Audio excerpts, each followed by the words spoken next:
Alrighty, welcome back. Today we're going to be talking about operational technology. So first off, what is operational technology? Yeah, look, great question. Operational technology is a new classification of devices, and essentially the way you can tell what is an operational technology device compared to a traditional IT device is operational technology doesn't normally have a monitor or a keyboard or any way of actually accepting user input through a normal facility. And operational technology devices are generally in place to collect data or input in a non-traditional manner. So things like a biometric scanner for time and attendance would be an example, CCTV cameras, which are obviously capturing video footage, and the way that you would actually communicate and configure these devices is not locally, but using some sort of remote browser or something like that, or a secure interface for some devices. Whereas obviously your traditional IT devices are your desktops, your laptops, things that you can interact with in the place that they're actually at, and you can easily update them. Amazing.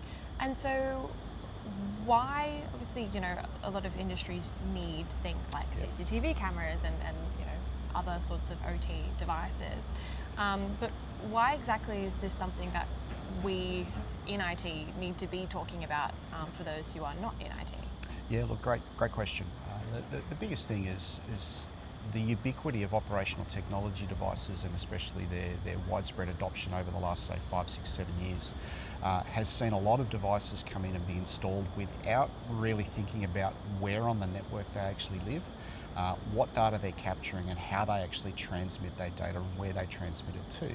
So these devices, when they're installed, are generally they're new, they've got the latest firmware on them, but oftentimes they don't actually have a formal management structure around them to keep that firmware up to the latest version and to ensure that the data that they're capturing is still valid and it's being stored in a manner that actually suits the organisation in terms of security, in terms of location, and in terms of accessibility, and actually managing that process for it. And so a lot of OT devices are centered around sort of convenience and security, like door alarms or CCTV cameras. But how is this convenience and security of the device itself being balanced with convenience and security of the entire organisation in the long run? It's a challenge.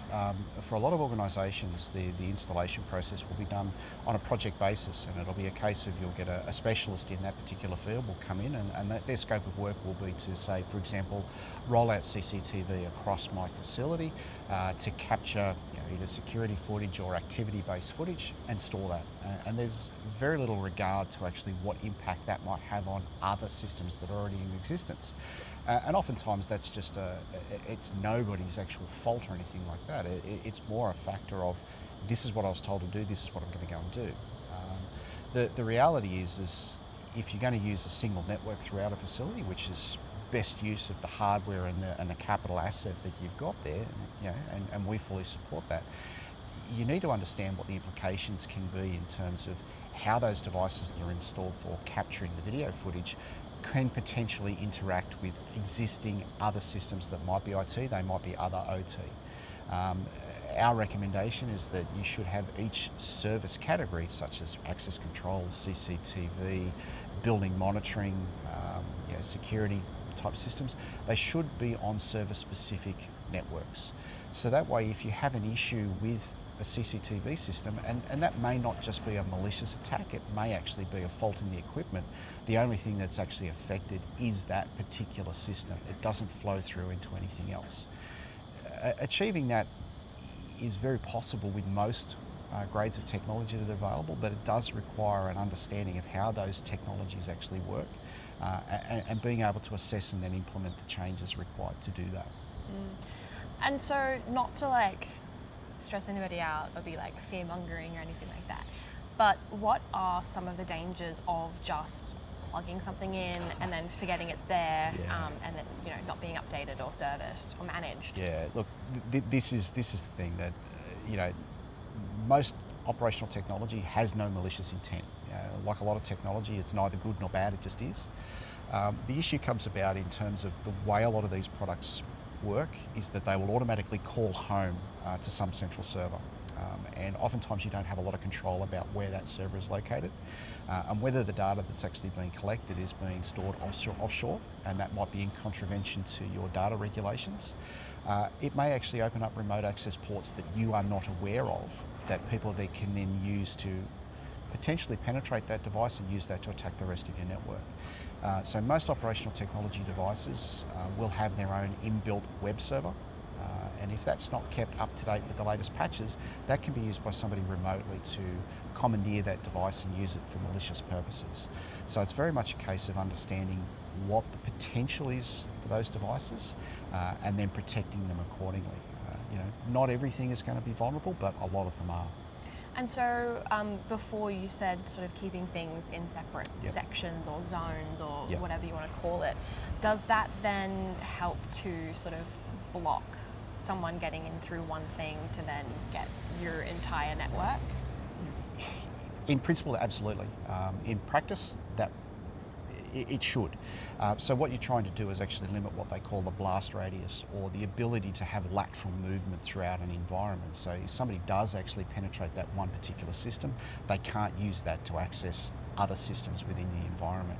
So it's almost like the concept of having a locked room in a house. If you've broken into that room and the door to get out of that room is locked, you're not going to be able to go any further. And that's what we fully recommend organisations look at with their operational technology. Mm-hmm.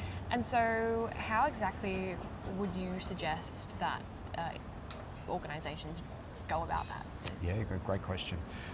Firstly, it's about understanding what you've got in place and then building up what we would call your risk profile. So what types of devices, where are they located, what are they actually used for? And then we look at particular things like how old they are, what the manufacturers of them are, whether they're actually at the latest firmware levels, are there any known vulnerabilities, are they accessed internally, externally, where's the data stored? So it's a full assessment process of actually coming up with a risk rating for those devices.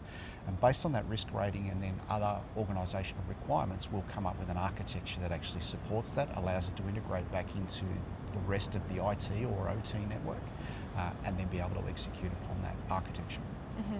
And so that is something that we can help with as Absolutely. Microsoft, and not just go, all right, this is what you guys should do, go and have fun with it.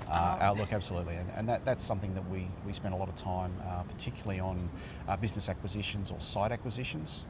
As part of the due diligence process, we'll go through and do a full assessment of the risk of operational technology, as well as the IT technology, as well as the underlying assets like network switches and firewalls and routers and things like that, and come up with a picture and then an architecture that makes sense, a methodology to actually deploy that, and then a testing regime to make sure that its deployment has not had any unintended consequences, and that the overall security and operational posture of the facility is correct. Mm-hmm. Awesome. So what do you think would be your top few sort of like things to look out for, or if you see this, maybe do this? Yeah, my favourite hobby horse is actually know what you've got installed. It's really unsexy.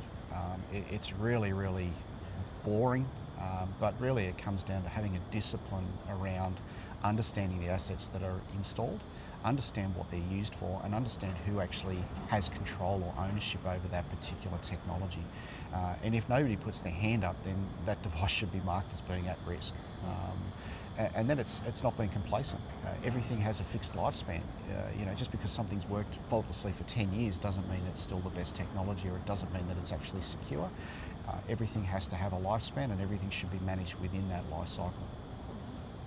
Excellent. So know what you have, and then from there, ask questions. Absolutely. Don't just assume. It's very much a case of, if you see something on your network and you're not sure what it does, then you need to find out. Mm-hmm. And how best is that to find out? There's a range of tools available to do that, or alternatively, if you really don't want to get your hands dirty, it's find a partner you can work with that actually understands IT and OT and how to get the best out of both technologies without spending the earth. Mm-hmm. Amazing. And I'm assuming that's something that Microsoft is able to do? Bread and butter, absolute bread and butter. I'm trying not to sell too much here, but that is absolutely bread and butter on what we do. Excellent. So if you have any further questions, you should check out our website, you should look at our LinkedIn, or just email, call us up, and we'll be able to help you out, make sure that your OT is just as secure as your IT. Absolutely. Thank you. Thank you.